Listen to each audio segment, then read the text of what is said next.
आपके कई कमेंट्स आते हैं कि गट्टा करी बनाते हैं लेकिन गट्टे हार्ड रह जाते हैं, कई बार सॉफ्ट भी बनते हैं, कई बार हार्ड भी हो जाते हैं। तो आज एक ऐसी रेसिपी लेके आया हूं आपके लिए कि गट्टे कभी हार्ड बनेंगे ही नहीं, और शायद पहली बार ऐसी रेसिपी आ रही है। तो बहुत ही रामबाण वाली बोलते हैं ना जिसको, कभी ना फेल होने वाली, गारंटेड है। तो चलिए मिलके बनाते हैं गट्टा करी सवामणी या फिर भंडारी स्टाइल में। कैसे हो मेरे स्वाद के मित्रों, मैं शेफ बूपी आपका स्वागत करता हूं अपनी ऑनेस्ट किचन में। सबसे पहले गट्टा बना लेते हैं, सुपर सॉफ्ट गट्टा। तो उसके लिए मसाला तैयार करते हैं। 10-15 काली मिर्च के दाने, साबुत धनिया 1 बड़ा चम्मच, पतली वाली सौंफ है, बहुत अच्छा फ्लेवर आता है 1 छोटा चम्मच, जीरा 1 छोटा चम्मच। इसके अलावा भी और चीज़ें डलेंगी लेकिन वो बाद में डालेंगे। तो चलिए इसको रोस्ट कर लेते हैं। हलवाई लोग जब बनाते हैं वो इसको रोस्ट नहीं करते, वो डायरेक्ट ही डाल देते हैं, लेकिन हम कर रहे हैं क्योंकि रोस्ट करने के बाद में बहुत अच्छा फ्लेवर आता है। और जब भी रोस्ट किया जाता है ना, हमेशा लो फ्लेम पे रोस्ट किया जाता है। हल्की सी आपको सबसे पहले जीरे की और साबुत धनिया की स्मेल आने लग जाएगी, और जैसे ही आपको स्मेल आए गैस की फ्लेम को बंद कर दीजिए। तो यहाँ पे मुझे स्मेल आने लग गई है तो मैं गैस की फ्लेम को बंद कर देता हूँ। आधा छोटा चम्मच अजवाइन, क्योंकि बेसन का काम है तो अजवाइन सबसे इम्पोर्टेंट रहेगी। हल्का सा क्रश किया और डाल दिया। गैस की फ्लेम बंद है, पैन गर्म है हमारा, उसी में अजवाइन हो जाएगी। अब इसको हल्का सा क्रश कर लेंगे मसाले को। पाउडर मत बनाना, जब मुंह में लगता है तो ज़्यादा अच्छा लगता है। अब आता है इस रेसिपी का सबसे इम्पॉर्टेंट इंग्रेडिएंट, बेसन। अब आप बोलेंगे बेसन में क्या बात है, ये जो बेसन हम ले रहे हैं ये बहुत ज़्यादा इंपॉर्टेंट है। अब कैसे इंपॉर्टेंट है, अब इसकी दानेदार देखिए। आपने आमतौर पे कौन सा बेसन इस्तेमाल किया है, हमेशा पतला वाला जो बारीक बेसन इस्तेमाल किया होगा, लेकिन यहाँ पे जो बेसन इस्तेमाल किया जा रहा है वो मोटा बेसन इस्तेमाल किया जा रहा है। अब इसके पीछे लॉजिक क्या है, लॉजिक ये है, ये जो दानेदार बेसन है इसके जो गट्टे बनेंगे वो बिल्कुल सॉफ्ट बनेंगे, क्योंकि उसके बीच में एयर आ जाएगी। जब एयर आ जाएगी तो अपने आप ही सॉफ्ट बनेंगे ना, तो ज़्यादा मेहनत करने की ज़रूरत नहीं है। 1.5 कप मोटा बेसन इस्तेमाल किया है। ये रहा वो मसाला जो हमने क्रश करके रखा था। अभी थोड़ा नमक डालेगा। कुटी हुई मिर्च इस्तेमाल कर रहा हूँ, आप चाहें तो पाउडर भी इस्तेमाल कर सकते हैं। कुटी मिर्च का एक तो कलर बहुत अच्छा लगता है दिखने में, साथ में ये पूरा डार्क नहीं करेगा इसको। 1 छोटा चम्मच। आधी छोटी चम्मच हींग इस्तेमाल कर रहा हूँ। बेसन और हींग दोनों का कॉम्बिनेशन ज़बरदस्त है, क्योंकि जो हींग होती है वो डाइजेशन में काम आती है। 1/4 छोटी चम्मच मीठा सोडा, खाने वाला सोडा, इसको सुपर सॉफ्ट बनाने के लिए। 1 बड़ा चम्मच सरसों का तेल। वैसे सवामणी में जो गट्टा बनाया जाता है उसमें घी का इस्तेमाल किया जाता है, हम यहाँ पे सरसों का तेल इस्तेमाल कर रहे हैं। आप चाहें तो घी भी डाल सकते हैं। ये है आधा कप दही, जिसको मैंने अच्छी तरह से फेंट लिया है, हल्का सा खट्टा भी चलेगा। आधी छोटी चम्मच हल्दी पाउडर, एक अच्छा सा कलर के लिए। अब सभी चीज़ों को पहले मिक्स कर लेंगे। दही है तो इसमें पानी मिलाने की ज़रूरत पड़ेगी या नहीं पड़ेगी, आगे देखते हैं। तो यहाँ पे हम थोड़ा सा पानी डालेंगे, एक साथ मत डालना, पानी के छींटे मारना ऐसे करके। ऐसा करने से क्या होगा कि गीला नहीं होगा डो हमारा, क्योंकि हमको मीडियम टाइट बनाना है इसको, मीडियम टाइट, बहुत ज़्यादा टाइट भी नहीं होना चाहिए, मीडियम।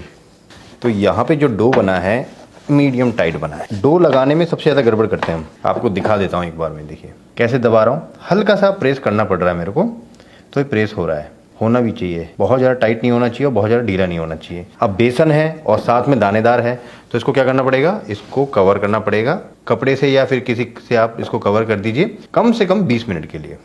तो यहाँ पे लगभग 20 मिनट हो गए हैं, और 20 मिनट के अंदर हमारा जो बेसन है वो फूल चुका है। अब इसके बना लेते हैं गट्टे। तो इस तरह से इसको रोल कर लेंगे, बहुत ज़्यादा मोटे नहीं रखने हैं क्योंकि हल्के से फूलते भी हैं ये। तो यहाँ पे हमने गट्टे को बेल लिया है। और एक गट्टे की पहचान कैसे होती है कि भाई सही ढंग से डो बना है या नहीं बना है, और ये सॉफ्ट होगा या नहीं होगा। गट्टे को इस तरह से लटका दीजिए कि टूटेगा नहीं। अगर टूट के बिखर रहा है मतलब कि ये सॉफ्ट बना है। कोई क्रैक्स नहीं दिखने चाहिए इसके अंदर, क्रैक्स है मतलब आपका डो सही नहीं बना। तो ये सारी पहचान होती है इसकी। इसी तरह बाकी भी बना लेंगे।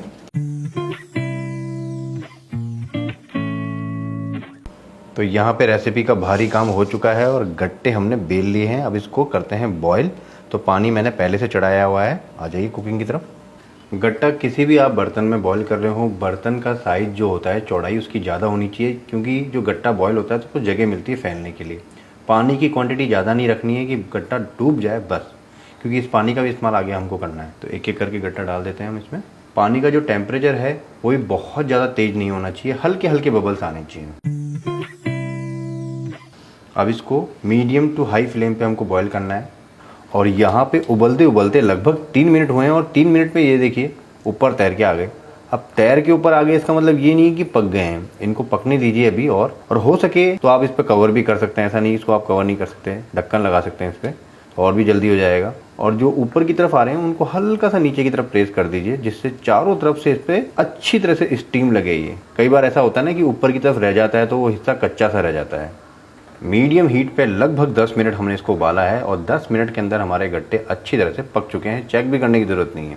10 मिनट इस तरह से उबालिए आप, मीडियम हीट पे गट्टे पक जाते हैं। अब गैस की फ्लेम को कर देता हूँ बंद और गट्टे निकाल लेते हैं प्लेट में ठंडे करने के लिए। और ये देखिए कैसे फूल के मोटे हो गए हैं। इनको देख के ही लग रहा है कितने सॉफ्ट बने होंगे। गट्टों को ठंडा करने के लिए रख देते हैं। और ये पानी रखा है ना, इसको फेंकना नहीं है, इसका इस्तेमाल हम ग्रेवी में करेंगे। तो यहाँ पे हमारे गट्टे हो गए हैं ठंडे। अब इनको हम काट लेंगे। तो हम इस तरह से गट्टे काटते हैं। आपको एक गट्टा दिखाता हूँ मैं कि ये कितना सॉफ्ट बना है। अभी तो ग्रेवी में नहीं है, ये ग्रेवी में जाने के बाद और सॉफ्ट हो जाएगा। हल्का सा प्रेस किया, ये देखिए। सबसे इंपॉर्टेंट बात यहाँ पे देखिए, गैप है, हर दाने के बीच में गैप है, तो अपने आप सॉफ्ट बनेगा ना ये देखो। अब ग्रेवी में जाने के बाद और सॉफ्ट हो जाएगा। अगर आप इसको फ्रिज में रखना चाहते हैं तो इस तरह से भी फ्रिज में रख सकते हो, तो आराम से ये 10 दिन चल जाएगा। और अगर आप इसको फ्राई करके रखते हो तो आराम से ये 1 से 1.5 महीने चल जाएगा। यानी कहने का मतलब ये है कि आप बना के रख लीजिए और जब भी गट्टा खाने का मन हो तो इसका इस्तेमाल कर लीजिए। बार बार गट्टा बनाने की ज़रूरत नहीं पड़ेगी। गट्टे यहाँ पे कट चुके हैं, तो चलिए अब बाकी की तैयारी कर लेते हैं। गट्टे की ग्रेवी बनाने के लिए हमने 2 मीडियम साइज की मिर्ची है, 2 इंच अदरक का टुकड़ा और साथ में 2 टमाटर। टमाटर कई जगह डालते हैं, कई जगह नहीं डालते हैं। मुझे टमाटर डाल के ये अच्छी लगी, इसलिए मैं टमाटर का इस्तेमाल कर रहा हूँ। लेकिन हाइब्रिड टमाटो है, इससे खट्टी नहीं होती ग्रेवी। इसी के साथ में सवा मणी के जो गट्टे बनते हैं उसके अंदर प्याज और लहसुन का इस्तेमाल नहीं किया जाता। वेजिटेबल यहाँ पे कट चुकी है, अब मसाले घोल लेते हैं। तो यहाँ पे 2 कप दही लिया है। जब भी कोई दही की ग्रेवी बनाते हैं, सबसे इंपॉर्टेंट बात कि दही बहुत खट्टा नहीं होना चाहिए। अगर दही बहुत ज़्यादा खट्टा होता है पूरी ग्रेवी खराब हो जाती है। तो दही को चेक कर लें एक बार। इसी में मसाले डाल देते हैं। आधी छोटी चम्मच हल्दी पाउडर, धनिया पाउडर थोड़ा ज़्यादा जाएगा, मतलब कि 2.5 छोटे चम्मच। 1 छोटा चम्मच हम जीरा पाउडर डाल रहे हैं और जीरा पाउडर मैं यहाँ पे कच्चा जीरा पाउडर डाल रहा हूँ। ये बेस के लिए हम डालते हैं। 1.5 छोटा चम्मच लाल मिर्च पाउडर, ये कलर वाली मिर्च है, इससे कलर अच्छा आता है लेकिन स्पाइसी ज़्यादा नहीं होती है। सभी चीज़ों को मिक्स कर लेते हैं। मसाले हमने मिला दिए हैं, इसी में थोड़ा सा गट्टा ऐसे मैश करके डाल दीजिए। अब क्यों डाल रहे हैं, ये एक बेस बनाएगा ग्रेवी का। ज़्यादा नहीं, 3-4 डालना है। बहुत ज़्यादा डालोगे तो बहुत ज़्यादा गाढ़ी हो जाएगी ये। और गट्टा तोड़ के इस तरह से डालते हैं ना, तो एक फ़ायदा और होता है कि एक बेस मिलता है, एक थिकनिंग एजेंट दही को मिल जाएगा, तो हमारा दही फटेगा नहीं जब हम इसको पकाएंगे। तो चलिए सारी तैयारी हो गई, अब कुकिंग कर लेते हैं। तो यहाँ हैवी बॉटम की कढ़ाई ले ली है। सरसों का तेल इस्तेमाल कर रहा हूँ। आपको मैंने पहले ही बताया था कि यहाँ पे घी का इस्तेमाल किया जाता है सवा मणी या भंडारों में, लेकिन हम सरसों का तेल कर रहे हैं। आप चाहें तो घी भी डाल सकते हैं। 3 बड़े चम्मच सरसों का तेल है। तेल यहाँ पे गर्म भी हो गया है और हल्का ठंडा भी हो गया है। तो 2-3 लौंग के दाने, 1 तेज पत्ता, 1 बड़ी इलायची, हल्की सी खुशबू आने दीजिए यहाँ पे। और जैसे ही खुशबू आती है उसके बाद में जो मसाला हमने कूट के रखा था, थोड़ा सा मैंने बचा लिया था, ध्यान से कि देखिए लौंग फूटती है। अगर आपको लौंग से बचना है कि ना फूटे तो आप हल्का सा उसका ऊपर का जो टॉप उसको तोड़ लीजिए। 1/4 छोटी चम्मच हींग। हींग हमेशा दानेदार डालें तो जलती नहीं है। गैस की फ्लेम देखिए मैंने कितनी कम कर रखी है। अब यहीं पे हरी मिर्च डाल दीजिए, इसी के साथ में अदरक। स्टर कर लेते हैं। गैस की फ्लेम बिल्कुल कम कर रखी है मैंने यहाँ पे। धीमी धीमी आंच पे जब अदरक और मिर्च को भूना जाता है तो बहुत ही अच्छी खुशबू आती है। और उस खुशबू के साथ साथ 1 बड़ा चम्मच हमने कसूरी मेथी, जो कि मैंने क्रश नहीं करी है, हल्का सा स्टर करना है। जब तेल के साथ में कसूरी मेथी को इस तरह से हल्का सा इन्फ्यूज़ किया जाता है तो बहुत अच्छी खुशबू आती है। तो यहाँ पे कसूरी मेथी मैंने रोस्ट भी नहीं करी है। कसूरी मेथी डालने के तुरंत बाद में टमाटर ऐड कर दीजिए। टमाटर के बाद में नमक और स्टर कर लेंगे एक बार। पहले टमाटर को थोड़ा सा गला लेते हैं। आप चाहें तो टमाटर चॉप करके डाल सकते हैं या फिर यहाँ पे पीस के भी डाल सकते हैं, दोनों ऑप्शन है आपके पास। या टमाटर नहीं भी डाल सकते हैं, ये भी ऑप्शन है। तो टमाटर यहाँ पे बहुत अच्छी तरह से पक चुका है। थोड़ी सी कमी लग रही है, वो बाद में पक भी जाएगा।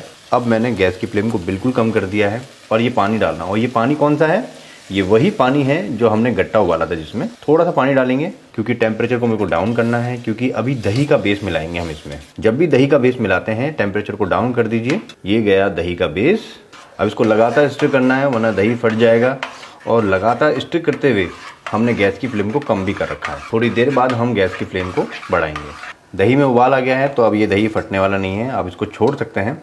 लेकिन ये अभी बहुत ज़्यादा गाढ़ी है और दही को हमको पकाना है, तो हम यहाँ पे उबलता हुआ पानी डाल देते हैं। ज़्यादा नहीं डालना है, इस हिसाब से डालना है कि जितना हमको गाढ़ा चाहिए। तो अभी तो दही पकेगा। गट्टे अभी नहीं डालेंगे हम। गट्टे अगर अभी डाल दिए तो गट्टे बिल्कुल मेल्ट हो जाएंगे इसके अंदर। पहले दही को पकने दीजिए लगभग 10 मिनट के लिए और इसको कवर भी कर देते हैं यहाँ पे। तो यहाँ पे लगभग हो गए हैं 10 मिनट और ग्रेवी थोड़ी सी यहाँ पे हल्की सी गाढ़ी भी हो गई है। दही बहुत अच्छी तरह पक चुका है, बहुत अच्छा कलर का जो निखार है वो आ चुका है। अब डाल देते हैं इसके अंदर गट्टे। आप चाहें तो गट्टे फ्राई करके भी डाल सकते हैं। गट्टों को सिर्फ एक उबाल देना है, बहुत ज़्यादा देर तक उबालना नहीं है इसमें, क्योंकि अगर ज़्यादा उबालेंगे तो गट्टे इसमें मेल्ट हो जाएंगे। तो यहाँ पे ग्रेवी में एक उबाल आ चुका है, तो बस इतनी ही देर हमको इसको उबालना है। ज़्यादा उबालेंगे तो फिर मेल्ट हो जाएंगे। गट्टे सॉफ्ट हो चुके हैं। गैस की फ्लेम को बंद करिए और अब करते हैं फिनिशिंग। धनिया जाएगा श्रद्धा के अनुसार। थोड़ा सा मुझे नमक कम लग रहा है तो नमक मैं डाल रहा हूँ हल्का सा काला नमक। ज़्यादा नहीं डालते काला नमक, हल्का सा डालते हैं। वैसे तो इसकी ज़रूरत नहीं है, लेकिन अगर आप डालना चाहें तो थोड़ा सा 1/4 छोटी चम्मच से भी कम नाम का गरम मसाला डाल दीजिए, क्योंकि ऑलरेडी हमने खड़े मसाले डाले हुए थे इसमें। एक बार मिक्स करना है इसको और 1 बड़ा चम्मच देसी घी। बस चलिए, ये बहुत ही टेम्पटिंग वाली गट्टा करी हमारी तैयार हो चुकी है। सर्व कर लेते हैं इसको। सब्जी जितनी स्वादिष्ट होनी चाहिए उतनी ही सॉफ्ट होनी चाहिए गट्टे। इस बार ऐसे बना के देखना, गट्टे की सब्जी बहुत ही सॉफ्ट बनेंगे।